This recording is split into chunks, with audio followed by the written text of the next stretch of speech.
Hello students, welcome to the first online session for the class 10th nurture batch, and myself is Tabib Siddiqui and I am going to take the mathematics part for the class 10 nurture batch for you. Okay, as you know that there is a lockdown in the country and Ajmer के अंदर भी lockdown चल रहा है, तो we are not going to start a classroom program, offline classroom program in the RG Academy campus itself. So हम क्या कर रहे हैं, हम ऑनलाइन मोड के अंदर क्लासेस को लेंगे और ट्यूट करेंगे आपको, और उसके अंदर हम जो सीखेंगे एक चीज आपको समझनी पड़ेगी कि ऑनलाइन और ऑफलाइन में डिफरेंस क्या है. बेसिकली ज्यादा कोई बड़ा डिफरेंस नहीं है ऑनलाइन और ऑफलाइन मोड के अंदर. सिंपली एक डिफरेंस ये रहता है कि ऑफलाइन के अंदर we can have a live interaction. मैं कोई चीज आपको समझा रहा हूँ और आपको कोई चीज समझ में नहीं आई है डेट मोमेंट, तो you can directly ask me कि सर मुझे ये चीज समझ में नहीं आई है, ये चीज क्लियर नहीं है. So at that particular moment I can clarify your doubt कि देखो स्टूडेंट इसमें ऐसा ऐसा हो सकता है. लेकिन what is there in the online mode की रिकॉर्डेड वीडियोज रहते हैं. जैसे कि आज हमारा फर्स्ट सेशन होगा, तो आज हम एक चैप्टर को लेंगे, उसके ऊपर कुछ थ्योरी को डिस्कस करेंगे, लेकिन कुछ ऐसी चीजें मेरे डीप डिग करने के बाद भी रह जाती हैं जो आपको हो सकती है कि समझ में नहीं आए या क्लैरिफाई नहीं हो, कोई थोड़ा सा मुहम डाउट रह जाए उसके अंदर.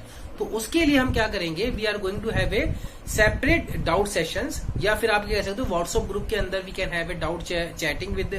आप उसमें डाउट के स्नैपशॉट लेके भेज सकते हो, क्वेश्चन की स्नैपशॉट लेके भेज सकते हो, और in that particular way we can create we can solve the जो गैप है ऑनलाइन और ऑफलाइन मोड का, वो हम सॉल्व कर सकते हैं. This is the first point. So online mode और ऑफलाइन मोड में कोई ज्यादा डिफरेंस नहीं होने वाला है. इस पॉइंट में को अगर अपन डिफरेंस माने भी, जब हम लाइव इंटरेक्शन की बात करते हैं, तो वो भी थोड़े देर टाइम में सॉल्व हो जाएगा. कैसे, हम उसको व्हाट्सएप ग्रुप के अंदर चैट करके सॉल्व कर सकते हैं. First point. Second point, online mode में हम टीच कैसे करेंगे, आपको कैसे पढ़ाएंगे, कैसी चीजें को आपको कन्वे करेंगे, मैसेज कैसे देंगे, ये सारे के लिए जैसा ऑफलाइन मोड के अंदर हम व्हाइट बोर्ड के ऊपर पढ़ते थे और बोर्ड में मैं सारी चीजें को कंटेंट लिखता था और आप उसको क्लास कॉपी में करके एक नोट्स बना लिया करते थे, in the same mode only we are going to teach you, और I am going to teach you in a computer screen. Okay, वहां पे मैं स्क्रीन पे कुछ लिखूंगा जैसे मैं व्हाइट बोर्ड पे लिखता था, और यहाँ पे मैं स्क्रीन पे लिखूंगा, और स्क्रीन पे लिखने के बाद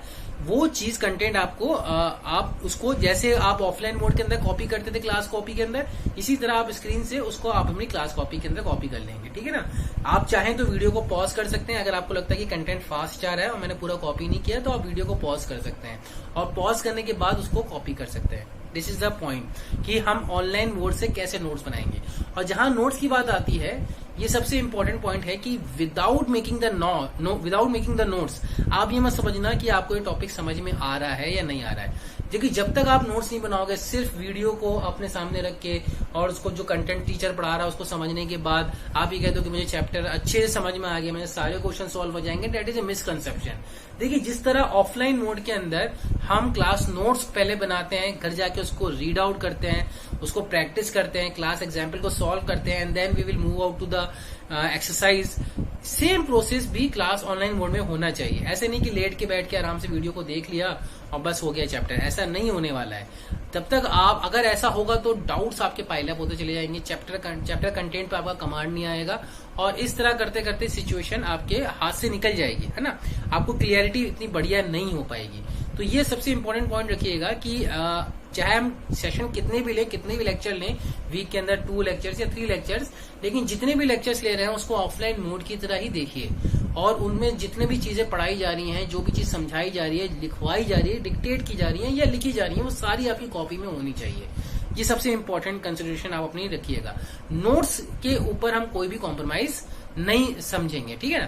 क्योंकि आप जब हम when we are going to switch to the offline mode after the lockdown period is over, तो क्या होगा, सबसे पहले जहां से हमने छोड़ा है ऑनलाइन मोड में, वहीं से हम आगे बढ़ेंगे. तो जो चैप्टर्स आपने नोट डाउन नहीं किए थे, नोट्स नहीं बनाए थे, क्वेश्चन क्लास नोट्स कॉपी नहीं बनाई थी, वो चैप्टर आपके हमेशा के लिए वीक हो जाएंगे. तो टिल देन आपका जब तक बोर्ड एग्जाम नहीं होता है, तब तक वो चैप्टर हमेशा आपके वीक ही रहेगा. तो उस चीज को अवॉइड करने के लिए आपको क्या करना चाहिए, नोट्स पे अच्छी से कमांड होनी चाहिए. इसमें आप जरा सभी कॉम्प्रोमाइज बिल्कुल मत कीजिएगा. ड्यूरिंग मेकिंग द नोट्स आपके डाउट्स आ सकते हैं कि सर ने ये शायद ये कंटेंट पूरा नहीं समझाया है, या इसमें कुछ पार्ट रह गया है, या हो सकता है कि एनसीईआरटी का ये टॉपिक या ये सॉल्व एग्जाम्पल आपको समझ में नहीं आया है. तो वो आप अपना, जैसे कि हमने बताया कि इस पे व्हाट्सएप ग्रुप पे हम जो डाउट सेशन लेंगे, उसमें आप मुझसे पूछिए. अगर ऐसा कन्वीनियंट रहेगा कि मैं वहां पे उसका आंसर कर सकूं, लिख के आपको स्नैपशॉट भेज सकूं और आपको समझ में आ जाए तो वो बेटर है। अगर नहीं भी आता है तो हम उसको नेक्स्ट ऑनलाइन वीडियो लेक्चर में रिकॉर्ड करा देंगे कि ये टॉपिक जो छूटा था या ये जो क्वेरी आई थी इसको सॉल्व ऐसे कर लिया जाएगा, ठीक है ना। तो अभी हम चलते हैं, अपन सेशन स्टार्ट करते हैं, लेक्चर स्टार्ट करते हैं। वहां पे अपन थोड़ा सा देखते हैं, ब्रीफ ओवरव्यू दूंगा जो मैंने अभी आपको बोला है, उसको रिटर्न फॉर्म में आपको समझाने की कोशिश करूंगा कि कैसे आप नोट्स बनाओगे, कैसे डाउट्स पूछोगे। Okay, so hopefully we are going to have a very good lecture in the whole on lockdown period of the online series. और जो भी आपको क्वेरीज हो, डाउट्स हो, आप मुझे जरूर मुझसे पूछ सकते हो। Okay, let us start the session. Okay, thank you.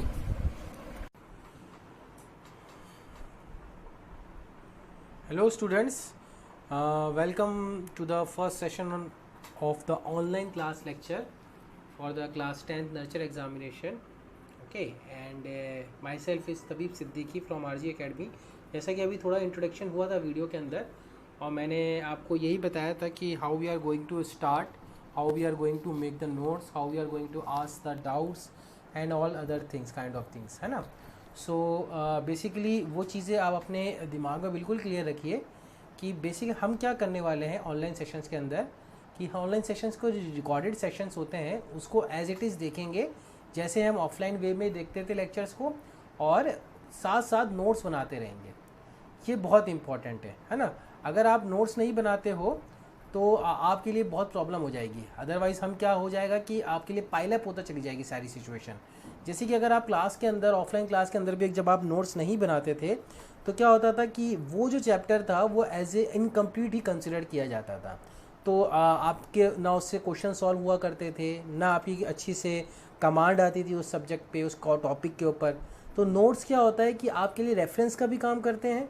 दूसरी, अगर आपको कोई कंसेप्ट समझने में इन फ्यूचर कोई दिक्कत आती है तो वापस से आप आके उसमें सॉल्व एग्जाम्पल चेक कर सकते हो कि क्वेश्चन को कैसे सॉल्व किया जा रहा है, सर ने कैसे किया था, क्या यहाँ पे स्टेप्स बताए थे, ये सारी चीज़ें हैं। तो जैसे ऑफलाइन वे में हम नोट्स को बनाते हैं वैसे ही ऑनलाइन मोड में भी अपन क्लासरूम के तरह ही नोट्स को बनाएंगे।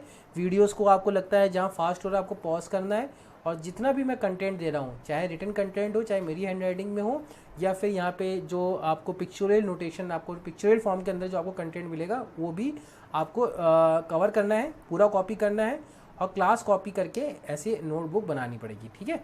तो सबसे इम्पोर्टेंट काम है नोट्स के लिए। दूसरा, जो कंटेंट है, जो उसमें कोई डाउट्स वगैरह आ जाए, कोई प्रॉब्लम्स आ जाए, कोई क्वेश्चंस आ जाए, तो ये डाउट्स भी 3 तरह के होंगे।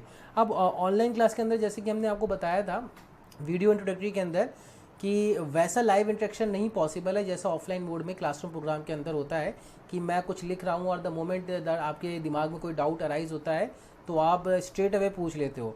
लेकिन इन द ऑनलाइन मोड क्या होगा कि आप स्ट्रेट अवे नहीं पूछ पाओगे। तो बेसिकली डाउट्स जो आते हैं वो 3 तरह के हो सकते हैं।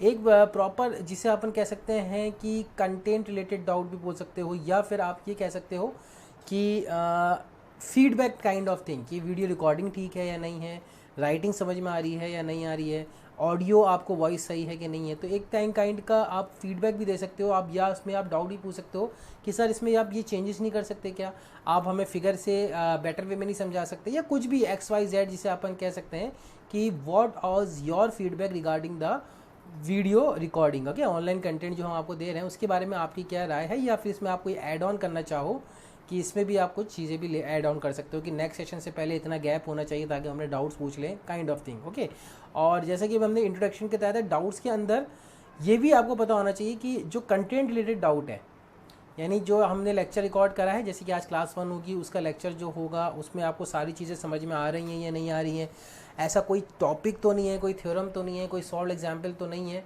जो आपको बिल्कुल भी क्लियर नहीं हो। यानी आप इसको कह सकते हो कंटेंट या आपने जो नोट्स बनाए हैं उसमें से कोई डाउट तो नहीं है।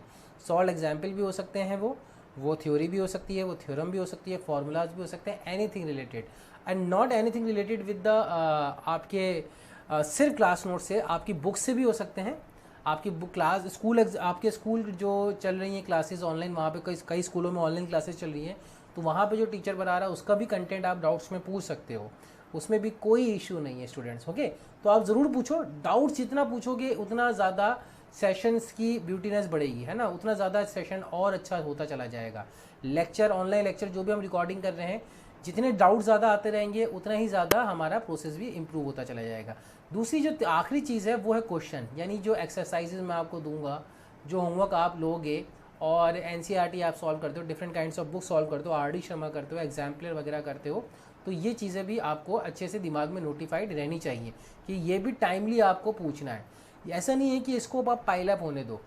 ये आप ज़रूर ध्यान रखो कि आप साथ साथ नोट्स तो बना रहे हो, आप अच्छे से कॉपी भी कर रहे हो, आपने कोई दिक्कत नहीं है, आपने सारे चैप्टर्स को कवर अप अच्छे से किया हुआ है, लेकिन अगर आप क्वेश्चन सॉल्व नहीं करते हो ना, या एनसीईआरटी या फिर जो क्लास एग्जाम्पल है या आर डी शर्मा, तो इसके लिए आपको बोर्ड एग्जाम में थोड़ी सी दिक्कत हो जाएगी। देखिए 10th क्लास का जो बोर्ड एग्जाम है जिस पर अभी अपन बात करेंगे, वो बहुत सिंपलर वे में होता है। मैथमेटिक्स का कोई पेपर डफ नहीं आता है, उसका एक पैटर्न है जो एज डिसाइडेड है। हम आज तो सेशन स्टार्ट करेंगे, लेकिन इन द सब्सिक्वेंट सेशंस या लेक्चर्स के अंदर बीच बीच में मैं आपको गाइड करता रहूँगा कि आपको बोर्ड लेवल के लिए कैसे तैयारी करनी चाहिए, कौन से क्वेश्चंस पे आपको ज़्यादा एम्फेसाइज होना चाहिए, कौन सी बुक आपको रेफ़र करनी चाहिए, एनसीईआरटी का कौन सा कंटेंट आपके लिए इंपॉर्टेंट है, आर डी शर्मा का कौन सा कंटेंट आपके लिए इंपॉर्टेंट है, फिर उसके बाद एग्जाम्पलर जो होती है, डिफरेंट काइंड्स ऑफ बुक्स होती है, वहाँ पे बोर्ड के लिए कौन सा मटेरियल आपके लिए इंपॉर्टेंट है।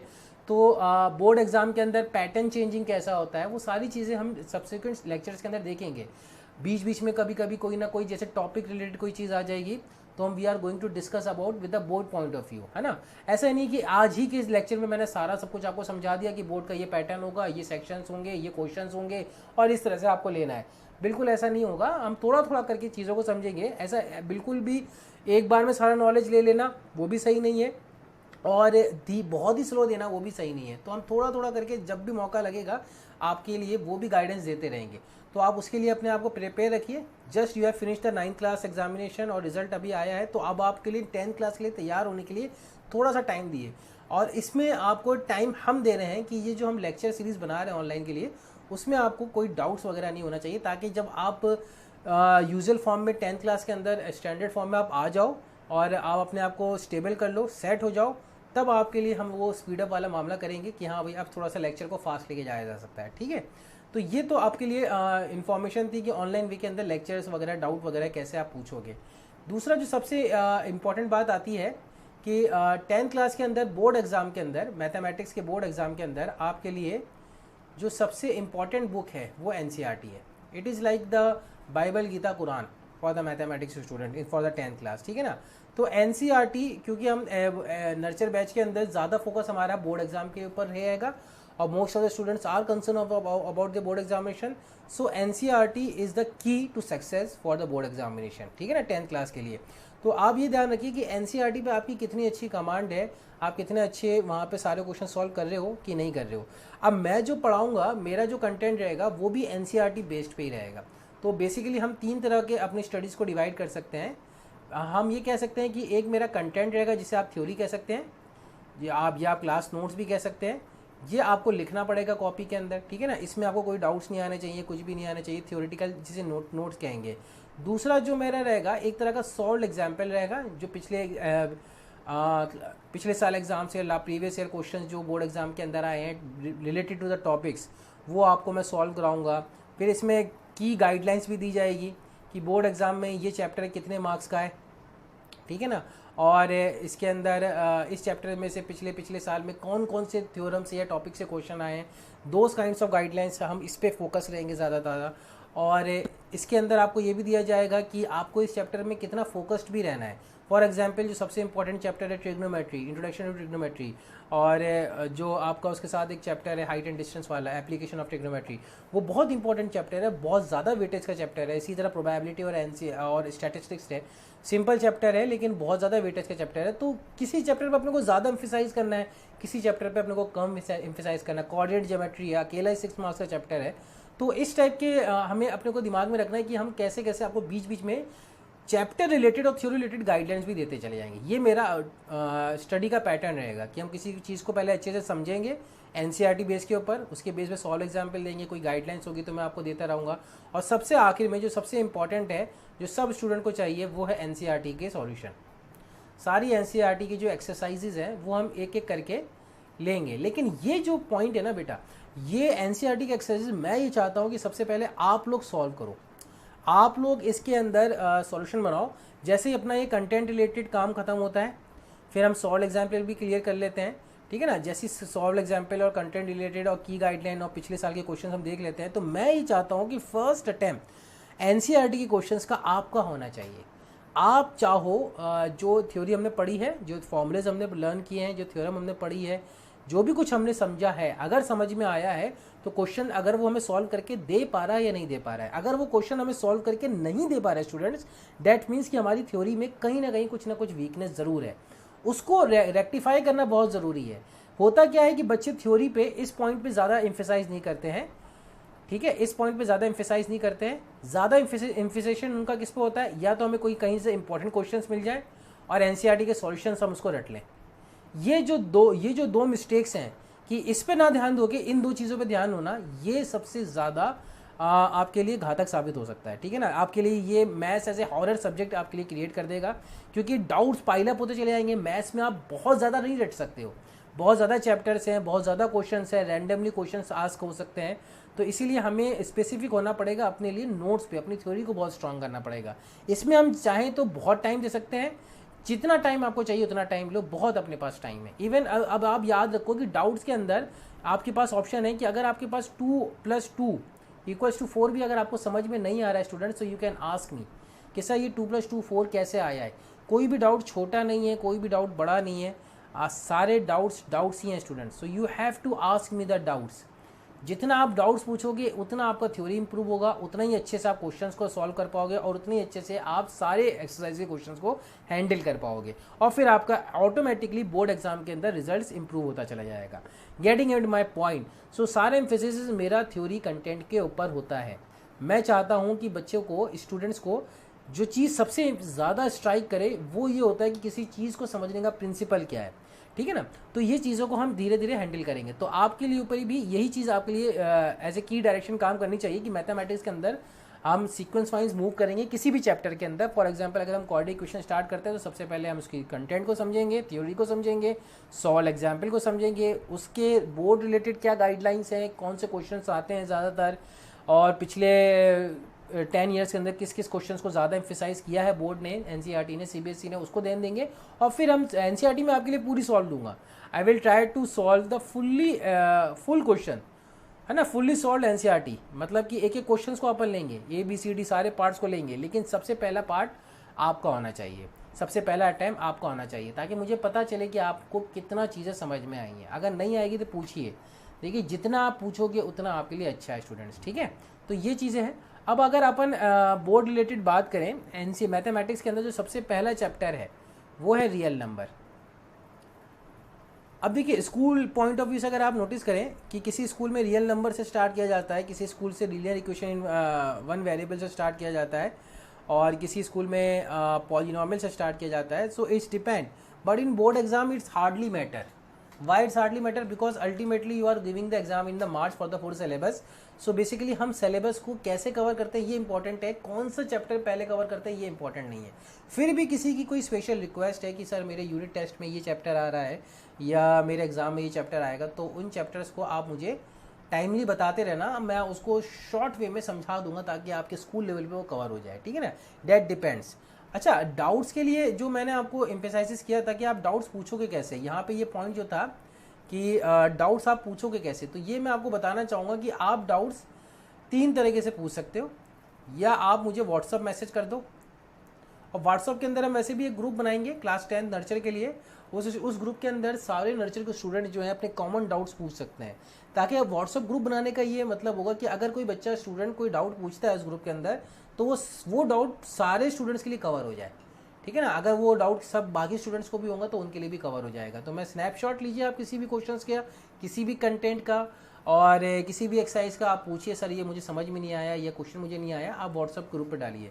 सेम वे जैसे क्लासरूम के अंदर कुछ बच्चे शर्माते हैं कि ये छोटा डाउट नहीं हो, बड़ा डाउट नहीं हो। ऑल्दो मैं ये बता चुका हूँ कि मैथमेटिक्स में कोई भी छोटा और बड़ा डाउट नहीं हुआ करता है, लेकिन फिर भी अगर आपके लिए कोई ऐसा डाउट बैठ रहा है दिमाग में, तो आप पर्सनल मैसेज करके या कॉल करके भी मुझसे क्वेश्चन को पूछ सकते हो, ठीक है ना। My number is 9529174868। So you can ask me and this particular number, कोई भी क्वेश्चन हो रिलेटेड टू वीडियो लेक्चर और related to the questions, you can ask me any time, है ना। तो ये आपको डाउट पूछने का एक तरीका है। अब हम जो चैप्टर्स की बात कर रहे थे, रियल नंबर जो मैथमेटिक्स के अंदर जो चैप्टर स्टार्ट करने वाले हैं, ये इंपॉर्टेंट है। इंपॉर्टेंट इस पॉइंट ऑफ व्यू से है कि इसका वेटेज बोर्ड एग्जाम में अराउंड 6 मार्क्स का है, 4 to 6 मार्क्स का ये वेटेज आता है। कंफर्म एक क्वेश्चन आना ही है, कभी 4 मार्क्स का एक क्वेश्चन आ जाता है और 2 मार्क्स का ऑब्जेक्टिव के अंदर भी आ सकता है, या सिंपली 2 मार्क्स का क्वेश्चन आ सकता है। और जो इसका क्वेश्चन का जो टेक्निक है पूछने की वो स्टैंडर्ड है। स्टैंडर्ड मीन्स यानी स्पेसिफिक क्वेश्चन पूछे जाते हैं इस चैप्टर के अंदर। मतलब क्वेश्चन पैटर्न जो है जो पूछे गए हैं पिछले 8-10 साल के अंदर बोर्ड के अंदर वो फिक्स्ड हैं। या तो ये प्रूव दैट इरेशनल नंबर से पूछ रहा होता है या टर्मिनेटिंग नॉन टर्मिनेटिंग नंबर से पूछ रहा होता है। अभी अपन देखेंगे तो उस दौरान भी मैं आपको गाइडलाइंस देता रहूँगा, ठीक है ना। तो ये चैप्टर बहुत ईजी है स्टूडेंट्स को। इसके 2 पार्ट अगर अपन करके देखें तो पहला पार्ट इसको थोड़ा सा डिफिकल्ट लगता है, जहाँ पे हम नंबर थ्योरी से डील करते हैं। अब नंबर थ्योरी से डील करते हैं तो वहाँ पे डिफिकल्ट इसलिए लगता है क्योंकि स्टूडेंट्स ने पहले कभी इस चैप्टर को उस पॉइंट ऑफ व्यू से नहीं पढ़ा होता है जिस पॉइंट ऑफ व्यू से उसको पढ़ना चाहिए। और जो दूसरा पार्ट है इसका, जहाँ पे हम इरेशनल और रैशनल नंबर को डिस्कस कर रहे होते हैं, वो थोड़ा रिलेटिवली ईजी है according when you compare to the class 8 and class 9, है ना। सेम चैप्टर क्लास 8 और क्लास 9 में भी था। क्लास 8 के अंदर रैशनल नंबर के नाम से था और क्लास 9 पे नंबर सिस्टम के नाम से था। तो अब हम जाते हैं इसके पीक पे रियल नंबर से। देखिए, रियल नंबर को स्टार्ट करने से पहले what I am going to suggest you कि हम थोड़ा सा बैकअप लेते हैं अपने पिछले नॉलेज का, जो हम अभी तक प्रीवियस क्लास में पढ़ के आए हैं कि नंबर सिस्टम जो थ्योरी है वो स्टार्ट कैसे हुई है। अगर आपको याद हो कि मैथमेटिक्स की जो हिस्ट्री है, मैथमेटिक्स की हिस्ट्री में जो सबसे पहले नंबर जो डिस्कवर हुए थे वो नेचुरल नंबर डिस्कवर हुए। नेचुरल नंबर कौन से नंबर होते हैं? जो नेचुरली एग्जिस्ट किया जाता है। ऑब्वियस सी बात है, जैसा नाम इसका वैसा काम है। What is the natural number? Natural numbers are those number which can be naturally counted, है ना। जैसे कि अगर इंसान के पास सामने 4 चेयर लग रही हैं, 4 मैंगोज रखे हैं, तो इंसान काउंट कर सकता है कि these are nothing but 1 2 3 4। So basically इनको काउंटेबल नंबर्स भी कहा जाता है। नेचुरल नंबर का दूसरा नाम क्या है? काउंटेबल नंबर्स, क्योंकि ये फिजिकली काउंट कर सकते हैं, इनका फिजिकली एक मीनिंग होता है, इसलिए इनको काउंटेबल नंबर्स भी कह दिया जाता है। तो नेचुरल नंबर की थ्योरी अपने को पहले से पता है कि नेचुरल नंबर कौन कौन से होते हैं। तो मैंने बताया natural number 1 2 3 4 kind of thing होता है। इसी तरह कई सालों बाद, हज़ारों साल करोड़ों साल बाद आर्यभट्ट साहब ने हमें कौन सा एक नंबर दिया? 0। जब इस नंबर सीरीज़ में 0 ऐड हुआ तो ये नंबर सीरीज़ डिफरेंट बन गई पिछली सीरीज़ से, तो इस सीरीज़ का नाम दे दिया होल नंबर। अब होल नंबर और नेचुरल नंबर में क्या डिफरेंस है? होल नंबर और नेचुरल नंबर में सिर्फ एक नंबर का डिफरेंस है, and that is 0। Okay, that makes the series completely different. अच्छा, क्या सारे नेचुरल नंबर होल नंबर है? बिल्कुल, सारे नेचुरल नंबर होल नंबर है। क्या सारे होल नंबर नेचुरल नंबर है? Not. 0 is the only whole number which is not a natural number. ये चीज़ तो समझ में आ रही होगी। Again I am asking, again I am telling you students कि अगर कोई भी डाउट हो, अब मैं तो ये कह रहा हूँ कि आप पढ़ के आए हो, फिर भी अगर आपको डाउट हो तो पूछिए। You have to ask me the doubts and that is only going to solve your queries, ठीक है ना। होल नंबर के बाद अगर होल नंबर पे अगर आप मानो कि कैलकुलेशन हुई हो, जैसे कि अगर अपन होल नंबर पे कैलकुलेशन लें कि सपोज करो कि मैं आपसे बोलूँ कि 4 - 2 ये कितना होता है? 2 होता है। लेकिन अगर मैं आपसे बोलूँ 2 - 4, तो 4 - 2 तो 2 एक होल नंबर आ रहा है, लेकिन 2 - 4 क्या आ रहा है? आपकी कैलकुलेशन से -2 आ रहा है। तो ये नंबर ना नेचुरल है ना होल नंबर है, तो इसको हमने अलग से डिफाइन किया पॉजिटिव और नेगेटिव की कैटेगरी में करके। इंटीजर्स की एक सीरीज डिफाइन करी। इंटीजर्स की सीरीज में क्या आता है? -3 -2 -1 0 1 2 3। तो ये जो सीरीज कहलाई ये इंटीजर्स की कहलाई। ये बेटा इसमें भी कैलकुलेशन वगैरह हुई, इसमें भी लोगों ने वहाँ पे सॉल्व किया। जैसे कि अगर अपन नंबर लें और नंबर के अंदर डिसाइड करें कि 5 अपॉन सपोज करो अपन 5/5 करते हैं तो क्या नंबर आ जाता है? 1। 4/2 करते हैं तो क्या नंबर आ जाता है? 2। तो ये भी होल नंबर, ये भी होल नंबर। लेकिन अगर मैं 5/3 कर दूं तो ये नंबर ऐसा नंबर है, ना नेचुरल है, ना होल है, ना इंटीजर है। ये समथिंग आएगा, लेकिन कुछ और आएगा जो हमने अभी तक नहीं पढ़ा है, अभी तक के सीरीज में नहीं पढ़ा है। ऐसे नंबर को हम नाम देंगे रैशनल नंबर का, ठीक है। क्लास 9 में हमने पढ़ा था, क्लास 8 में भी हमने सीरीज को पढ़ा था। तो फ्रैक्शंस की तरह दिखने वाले नंबर को रैशनल नंबर कहते हैं क्या? नहीं। रैशनल नंबर वो सारे नंबर हैं जो p/q की फॉर्म में लिखे जाए, ठीक है ना। तो ज़रूरी नहीं है कि वो फ्रैक्शंस ही हों। ये एक बहुत बड़ा मिसकंसेप्शन है रैशनल नंबर को लेके। रैशनल नंबर क्या होते हैं? वो number, those number which can be written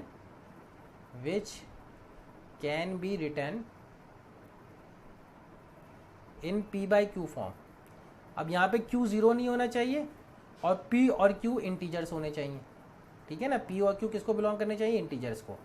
अब मुझे ये बताओ कि क्या दुनिया के natural number, whole number, integer ये सारे रैशनल नंबर हैं? ऑब्वियसली रैशनल नंबर है। अगर मैं आपसे बोलूँ कि 4 को आप क्या लिख सकते हो, तो आप बोलोगे सर 4 को मैं 4 ही लिख सकता हूँ। लेकिन अगर p/q की फॉर्म में लिखना है तो 4/1 क्या हो जाएगा? p/q की फॉर्म में हो जाएगा। यानी ये एक रैशनल नंबर है, यानी हाँ रैशनल नंबर है। अगर मैं आपसे बोलूँ -3 को क्या लिख सकते हो, तो आप बोलोगे सर -3/1, तो ये भी एक रैशनल नंबर है। यानी दुनिया के जितने भी नेचुरल नंबर हैं, होल नंबर है, इंटीजर्स हैं, वो सारी रैशनल नंबर है। अदर देन इनके अलावा भी जो भी नंबर एग्जिस्ट करते हैं, जैसे 6/7 है, 8/9 है, 10/11 है, these are all the rational numbers only. Any number which can be written in p/q form, इनको क्या बोला गया है, रैशनल नंबर। ठीक है, अब मुझे बताओ कि क्या ये सारे नंबर रैशनल नंबर जो p/q की फॉर्म में लिखे जाएं वो तो रैशनल होते हैं, लेकिन सर जो p/q की फॉर्म में ना लिखे जाएं वो क्या होते हैं, तो वो इर्रेशनल नंबर होते हैं। वो कौन से नंबर होते हैं, इर्रेशनल नंबर। ऐसा कोई नंबर है आपके दिमाग में जो p/q की फॉर्म में ना लिखा जा सके? क्लास 9 पे हम लोग पढ़ के आए हुए हैं, rational numbers are categorize in 2 form, terminating and non terminating recurring, and irrational number are nothing but non terminating and non recurring. तो बेसिकली जो p/q की फॉर्म में ना लिखा जा सके, which can not be written in p/q form, ठीक है ना, ऐसे नंबर को अपन क्या बोलेंगे, इर्रेशनल नंबर। ठीक है ना। अब यहाँ पे again q is not equal to 0, इसका कोई एग्जांपल जैसे समझना चाहें तो इसका बेस्ट एग्जांपल है स्क्वायर रूट वाले number, square root of 2, square root of 3 या पाई।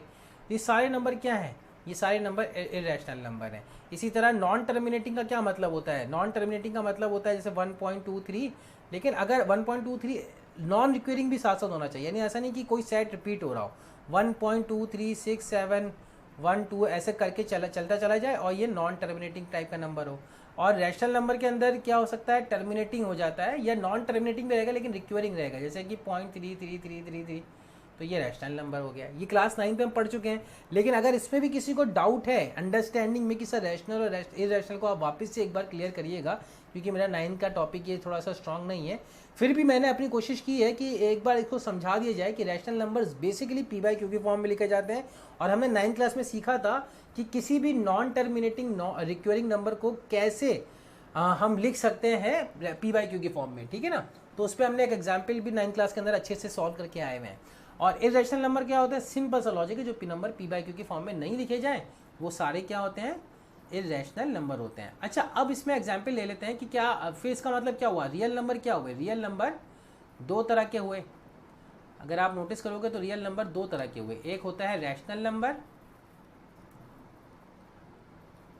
और एक होगा इर्रेशनल नंबर। ठीक है, रैशनल और इर्रेशनल, ये दो तरह की कैटेगरी के रैशनल नंबर बन जाएंगे। अच्छा, रैशनल नंबर भी दो कैटेगरी में आ जाएंगे 9th क्लास की थ्योरी के अकॉर्डिंग। एक हो जाएगा terminating number, terminating type kind of thing, यानी डेसिमल पे एंड हो रहा होगा, जैसे कि एग्जांपल ने 1.2, 3.28, 6.97, 6, तो ये इस टाइप के टर्मिनेटिंग नंबर है। इसको आप चाहो तो p/q की फॉर्म में लिख सकते हो 12/10, इसको लिख सकते हो 697 6/1000, तो ये p/q की फॉर्म में आ रहे हैं। और एक जो रैशनल नंबर होता है वो कौन सा होता है, वो होता है नॉन टर्मिनेटिंग होगा, जैसे कि मैं एग्जांपल लिया था अपन ने 0.3 पे बाद, एंड रिपीटेटिव होगा। ठीक है, रिपीटेटिव का मतलब जैसे 1.333, ठीक है ना, जैसे 2.676767 काइंड ऑफ थिंग। ठीक है ना, तो ये नॉन टर्मिनेटिंग है लेकिन रिपीटेटिव है, कोई ना कोई सेट इसका रिपीट कर रहा है। और इर्रेशनल नंबर जो होते हैं बेटा, वो तो नॉन टर्मिनेटिंग तो होते हैं, लेकिन इसकी स्पेशलिटी क्या होती है, इसकी स्पेशलिटी ये होती है कि ये नॉन रिक्वेरिंग भी होते हैं, नॉन रिपीटेटिव भी होते हैं।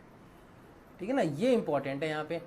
तो इसका मतलब ये इसका इस कैटेगरी के नंबर क्या हो गए, √2, जैसे 1.414 something something, √3 1.732 something something, and pi की वैल्यू 22/7 नहीं होती, वो तो अप्रॉक्सीमेट वैल्यू लेते हैं, इसकी वैल्यू 3.14 समथिंग समथिंग समथिंग होती है। ठीक है ना, तो ये क्या है, इर्रेशनल नंबर और रैशनल नंबर को हमने दो फॉर्म में कैटेगराइज कर दिया है। तो बेसिकली आपको ये समझ में आना चाहिए कि रियल नंबर दो तरह के होते हैं, एक रैशनल, और रैशनल के अंदर ही सारे नंबर कवर हो जाते हैं, नेचुरल नंबर भी कवर हो जाता है, होल नंबर भी कवर हो जाता है, और इंटीजर भी कवर हो जाता है। ठीक है, और इर्रेशनल नंबर क्या होता है, non terminating and non repetitive वो नंबर होता है, नॉन रिक्वेरिंग होता है। इसके बारे में भी अपन और अच्छे से डिस्कस करेंगे। इसके ऊपर एक एक्सरसाइज है क्लास 10 मैथमेटिक्स के अंदर एनसीईआरटी में, उसको जब हम वहाँ पे पहुँचेंगे तो हम टर्मिनेटिंग और नॉन टर्मिनेटिंग के ऊपर काफ़ी डिटेल डिस्कशन करेंगे। Okay, now moving to the next point. अब हम बात करते हैं कि किसी जो डिवीज़न थ्योरम होती है, डिवीज़न एल्गोरिदम होता है, वो क्या होता है। जैसे कि अगर मैं अभी अपने नंबर सिस्टम को थोड़ा सा अंडरस्टैंड किया है, तो मैं आपको एक नंबर देता हूँ, जैसे कि फर्ज करिए कि आपको मैंने एक नंबर दिया 3 और एक नंबर दिया 4। ठीक है, तो हम इस नंबर को ले लेते हैं a और इस नंबर को ले लेते हैं अपन b। a आपका 6 है और b आपका 4 है। अब मैं इन नंबर को डिवाइड करता हूँ। For example I am going to divide 6/4। तो 6/4 करेंगे तो 4 1 जा 4 आएगा और आपके पास रिमाइंडर 2 बचेगा। तो ये एक टाइप का नंबर आया है, यानी कोई भी ये एक 6 एक इंटीजर है, 4 भी एक इंटीजर है। तो यानी 6 और 4 के अंदर अपन एक रिलेशन लिखना चाहें तो क्या लिख सकते हैं? बिल्कुल लिख सकते हैं। सपोज करो यहाँ पे क्वेश्चन कितना आया, क्वेश्चन आया है आपके पास 1 और रिमाइंडर कितना आया है आपके पास रिमाइंडर आया है 2। सो अगर मैं 6 को लिखना चाहूँ तो मैं 6 को लिख सकता हूँ 6 इज इक्वल्स टू, ठीक है ना, जिस नंबर से अपन डिवाइड कर रहे हैं that is 4 times quotient plus remainder. ये जो आपके पास जो थ्योरम बन रही है यहाँ पे आप नोटिस करो, ये क्या है? ये आपका डिविडेंड है, ठीक है, डिविडेंड यानी जिसको डिवाइड कर रहे हैं। और 4 क्या है? आपका डिवीजर है, ठीक है। और ये 1 क्या है? आपका क्वोशंट है, ठीक है। और आपके पास +2 ये क्या है? ये रिमाइंडर है। तो ये जो आपके पास बना है ना, ये जो फॉर्मूला बना है इसको कहते हैं अपन डिवीजन एल्गोरिदम। ये दुनिया के किसी भी 2 इंटीजर्स के लिए वैलिड है। बस ये रिमाइंडर क्या हो सकता है? ज़्यादा से ज़्यादा 0 हो सकता है, ठीक है ना। जिसके ऊपर वैलिड करा 0 हो सकता है, 0 से रिमाइंडर कम तो हो नहीं सकता है। या तो अगर उस नंबर को कम्प्लीटली डिवाइड कर रहा होगा डिवीज़र तो रिमाइंडर 0 आ जाएगा। तो रिमाइंडर 0 हो सकता है या 1 हो सकता है या 2 हो सकता है, डिपेंडिंग अपॉन द डिवीज़र कि आप किस नंबर से डिवाइड कर रहे हो। तो इसी फॉर्म को अगर अपन सोचें तो ये जो एनसीईआरटी ने एक फॉर्म लिया है यूक्लिड लेमा डिवीजन, यानी ये फॉर्म बन के क्या निकलता है? अगर आप इसको नोटिस करो तो A is nothing but B Q plus R, ठीक है ना। B is called the divisor and Q is called the quotient and R is called the remainder. तो ये जो आपके पास फॉर्म आई है इसको आपने यूक्लिड लेमा डिवीजन कहा है, ठीक है ना। अब इस फॉर्म को अगर अपन समझें तो यूक्लिड डिवीजन लेमा है क्या? It is basically the restatement of the usual division system. सबसे इंपॉर्टेंट बात है कि कोई नहीं, यूक्लिड एंड डिवीजन और लेमा ये सारे क्या है? ग्रीक वर्ड है। यूक्लिड एक साइंस मैथमेटिशियन का नेम है, लेमा अगेन एक स्टेटमेंट को कहते हैं। तो अब आप नोटिस करो इट इज ए बेसिकली हमने यूक्लिड डिवीजन लेमा जो डिवीजन एल्गोरिदम है उसी को रीस्टेटमेंट के फॉर्म में लिख दिया है।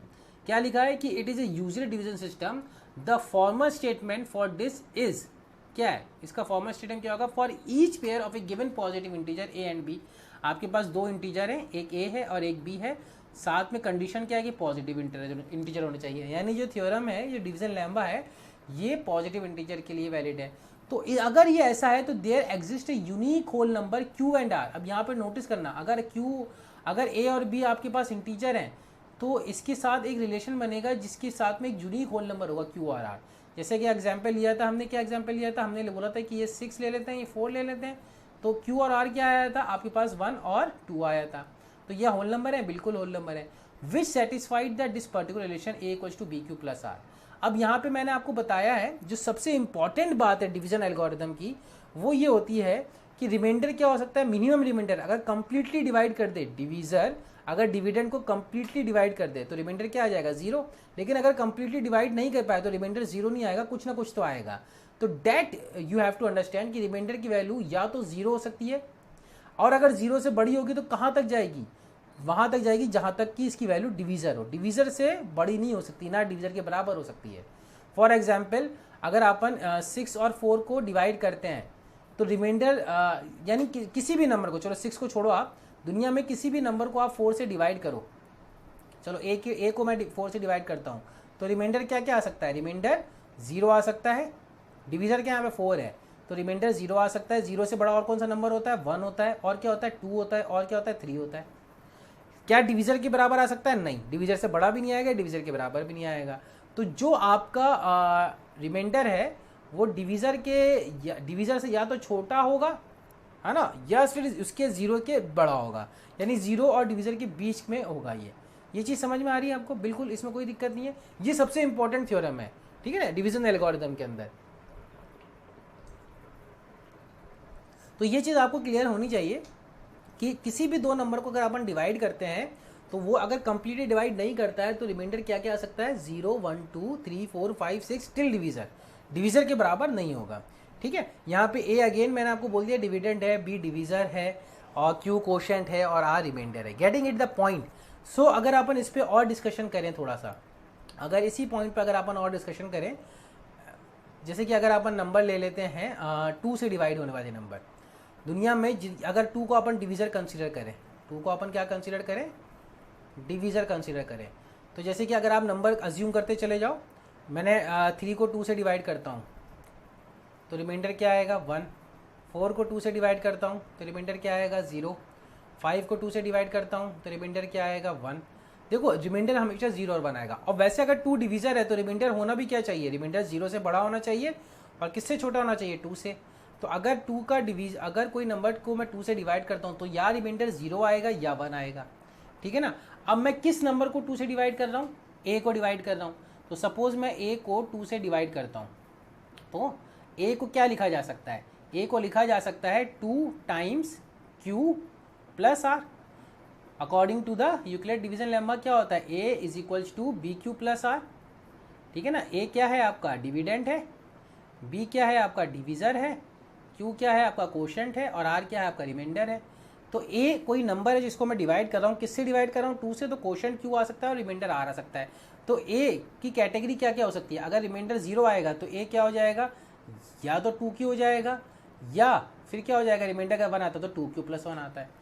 तो दुनिया में जितने भी नंबर एग्जिस्ट करते हैं पॉजिटिव इंटीजर, दुनिया में जितने भी पॉजिटिव इंटीजर अपन एग्जिस्ट करते हैं उनको किस फॉर्म में लिख सकते हैं, either I can write 2q form और either I can write 2q plus form. ये चीज़ समझ में आ रही है क्या आपको। जैसे कि अगर अपन 3 की बात करें तो 3 को अपन किस फॉर्म में लिख सकते हैं, अपन लिख सकते हैं 3 को, अगर मैं ग्रीन फॉर्म में लिख रहा हूँ 3 को अपन लिख सकते हैं 2 टाइम्स 1 प्लस 1, यानी 2q प्लस 1 का फॉर्म है। ये बात समझ में आ रही है। 7 को अगर अपन लिखना चाहें 7 को, तो 7 को अपन क्या लिख सकते हैं 2 टाइम्स 3 प्लस 1 फॉर्म। अगर अपन 8 को लिखना चाहें तो क्या लिख सकते हैं 2 टाइम्स 4 प्लस 0 फॉर्म। तो ये इस फॉर्म का आ रहा है, ये इस फॉर्म का आ रहा है। तो दुनिया में जितने भी नंबर हैं जो 2 से डिवाइड हो सकते हैं उसको अपन किस फॉर्म में लिख सकते हैं, either we can write within the 2q form और 2q plus form using the theorem Euclid division lemma. ये चीज़ क्लियर है। ये सबसे इंपॉर्टेंट कंसेप्ट है इस चैप्टर का। यहीं पे अपने को टाइम स्पेंड करना है बहुत अच्छे से, क्योंकि यहाँ से एक फिक्स पैटर्न पे क्वेश्चन बनता है, ठीक है ना। जैसे कि अगर अपन एक और एग्जांपल लें, for example let us take divisor equals to 3। हम बात करते हैं 3 से डिवाइड होने के वाले नंबर को, तो रिमाइंडर क्या क्या आ सकता है, रिमाइंडर 0 से तो बड़ा होगा या 0 के बराबर होगा या 3 से छोटा होगा।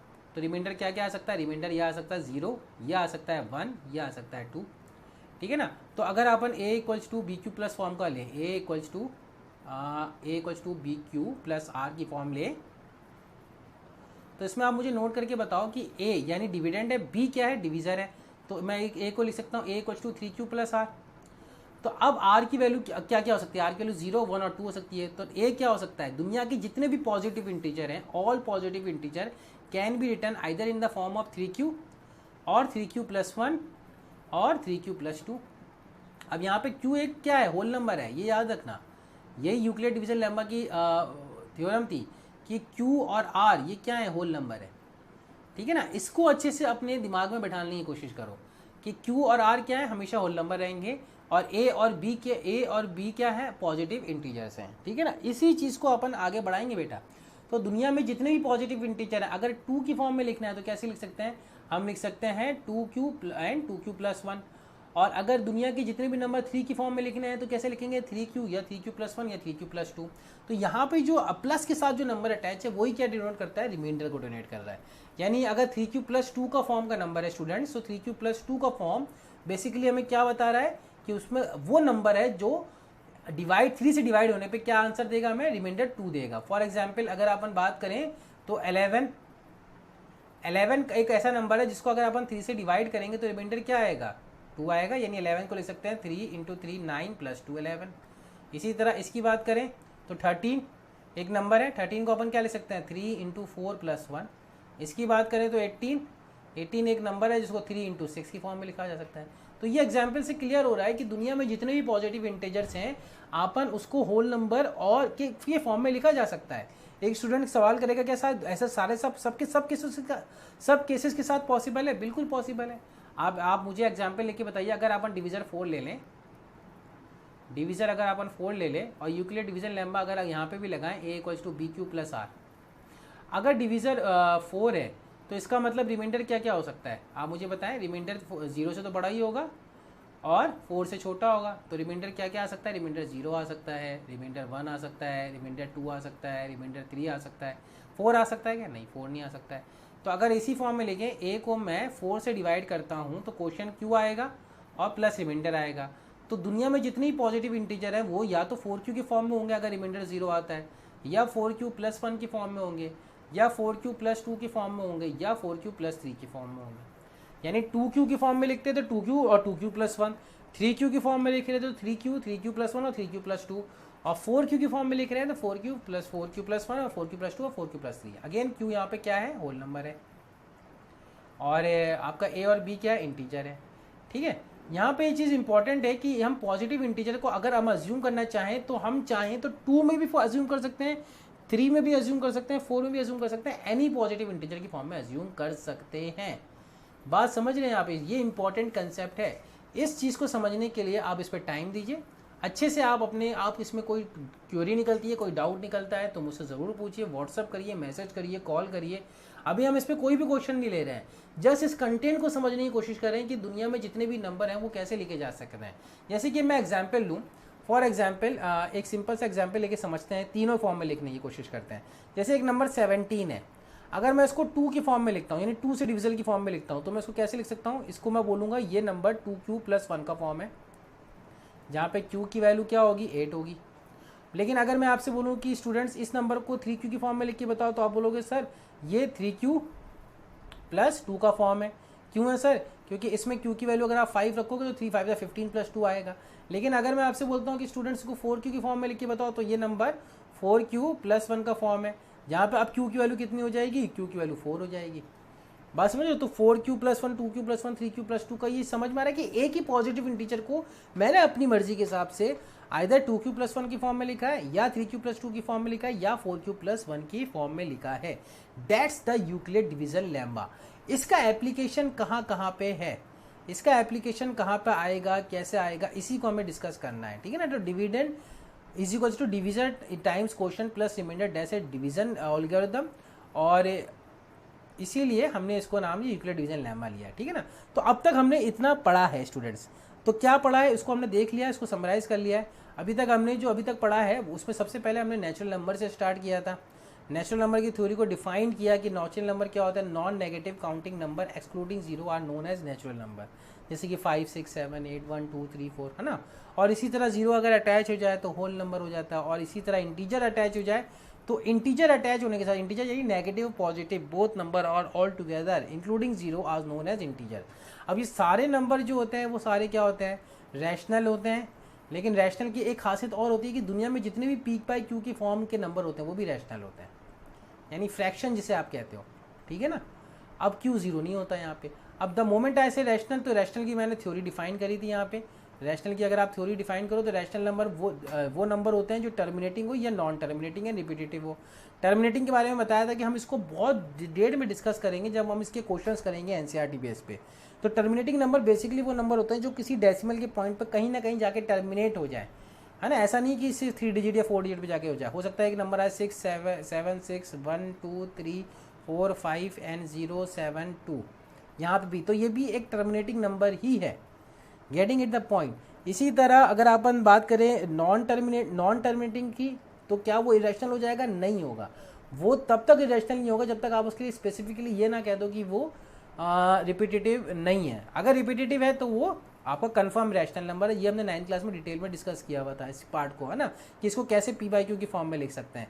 जैसे कि एक नंबर है 4.678892 678892 और इसी तरह ही चलता है। तो 678892 जो है वो रिपीटेटिव हो रहा है, तो ये नंबर भी क्या है, एक तरह का एक रैशनल नंबर है। और इसी तरह जो नंबर नॉन टर्मिनेटिंग है, नॉन रिपीटेटिव है, हमने उसके बारे में क्या कहा था कि वो नंबर बेसिकली क्या है, वो इरेशनल नंबर है। ठीक है ना। और ये दोनों कैटेगरी नंबर को हमने क्या बोल दिया, रियल नंबर की एक दुनिया बोल दिया है। तो जैसे कि रियल नंबर की दुनिया को अगर डिफाइन किया जाए तो रियल नंबर कौन से होते हैं, सारे ही दुनिया के नंबर रियल नंबर होते हैं बेसिकली, या तो वो रैशनल होंगे या वो इरेशनल होंगे। रैशनल की कैटेगरी के अंदर सारे ही number, integers, whole number, natural number rational होते हैं। इसके अलावा भी terminating and non terminating plus repetitive number भी रैशनल कहलाते हैं। और इरेशनल जो नंबर रैशनल नहीं है, बेसिकली जो इरेशनल की नंबर की डेफिनेशन है वो रियल नंबर के बाद निकली है। यानी those real number which are not rational numbers are called irrational numbers. Getting it the point behind it, ठीक है ना। और फिर हमने एल्गोरिथम को डिफाइन किया, ठीक है ना। एल्गोरिथम के इस पॉइंट को अपन आगे भी अच्छे से स्टडी करेंगे। हमने इस पॉइंट को बेसिकली देखा कि ये जो डिवीजन एल्गोरिथम है, डिवीजन एल्गोरिथम के अंदर मैंने बताया कि an algorithm gives us A defined step for a particular type of problem. और डिवीजन एल्गोरिथम क्या हो जाएगा कि डिफाइंड स्टेप, यानी क्वोशिएंट, रिमाइंडर और डिविडेंड की बात चल रही है यहाँ पे, ठीक है ना। और यूक्लिड डिवीजन लेम्मा के अंदर अब इसको एचसीएफ के साथ कैसे जोड़ेंगे, ये हमारा नेक्स्ट टॉपिक रहेगा नेक्स्ट क्लास का। तो आज हम इसको यहीं पे टर्मिनेट करते हैं, यहीं पे इतना ही पढ़ते हैं जितना आज हमने इसको थ्योरी को डिफाइन किया है। यूक्लिड डिवीजन लेम्मा को हमने डिफाइन करने के बाद हमने क्या डिफाइन किया, हमने किसी भी नंबर्स को डिफरेंट फॉर्म में लिखने की कोशिश करी, है ना। जैसे कि अगर यूक्लिड डिवीजन लेम्मा की फॉर्म में लिखा है तो डिवीजर को 2 मान के लिखा, डिवीजर को 3 मान के लिखा, 4 मान के लिखा, और एक पर्टिकुलर नंबर को हमने डिफरेंट फॉर्म में लिखने की कोशिश करी, क्या ये लिखा जा सकता है। तो हमने इसको अच्छे से आज कवर किया है। तो आज के लेक्चर में अगर कोई डाउट हो स्टूडेंट तो आप ज़रूर कांटेक्ट कीजिए। नेक्स्ट लेक्चर में हम यहीं से आगे बढ़ेंगे, ठीक है। और आप अभी आपके लिए कोई एक्सरसाइज वगैरह के लिए कोई होमवर्क नहीं है, just try to make the notes in a good format. जो मैंने आपको व्हाइट नोट पे लिख के दिखाया है उसको अच्छे से कवर करिए। उसमें कोई डाउट आता है तो आप पूछिए। नेक्स्ट क्लास में जब अपन थोड़ा सा आगे मूव कर जाएंगे तो अपन एनसीईआरटी के क्वेश्चंस को होमवर्क लेंगे और कुछ सॉल्व एग्जाम्पल्स भी देखेंगे, ठीक है। And till then thank you and take care, bye.